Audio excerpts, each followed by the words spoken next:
আসসালামু আলাইকুম রহমতুল্লাহ। আমরা আজকে উত্তর ভারত এমারত শরিয়া অনুদওয়াত তামিরের অধীন সিপাহীজলা জেলা এমারত শরিয়া অনুদওয়াত তামিরের যে মক্তবসমূহ আছে ওগুলার মেধা অন্বেষণ পরীক্ষা জমাতে সোয়াম এবং চারমের আমরা গত বছরও জমাতে সোয়াম চারমে আমরা মেধা অন্বেষণ পরীক্ষা নিয়েছি। তো এই বছরও গত বছরের নে আমরা ফার্স্ট সেন্টারে মেধা অন্বেষণ পরীক্ষা হচ্ছে। আলহামদুলিল্লাহ খুব সুন্দরভাবে আমাদের পরীক্ষাগুলো সুষ্ঠুভাবে পরিচালনা হচ্ছে এবং ছাত্ররা পরীক্ষা দিচ্ছে।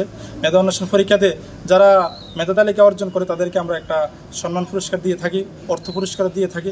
আলহামদুলিল্লাহ আমাদের ছাত্রগুলো আমরা আশা রাখি ভবিষ্যতে আরও উন্নতি করবে ইসলামিক লাইনে এবং তারা দুনিয়া লাইনে আরও তরক্কি অর্জন করবে, এটাই আমাদের প্রত্যাশা। আমাদের সর্বমোট 5টা সেন্টার আছে, 4টা সেন্টার সোনামুড়াতে, একটা আমাদের প্রবন্ধনগর দুহারামে একটা সেন্টার আছে। সোনামুড়াতে 4টা সেন্টার। এই সেন্টারটার নাম উরমাই সোমনি জামে মসজিদ সেন্টার, আর নতুন বাজার বাইতুল কুবা জামে মসজিদ, শান্তিপল্লী বাইতুল জান্নাত জামে মসজিদ, সোনামুড়া সাহাবা জামে মসজিদ, আর প্রবন্ধনগর দুহারাম জামে মসজিদ।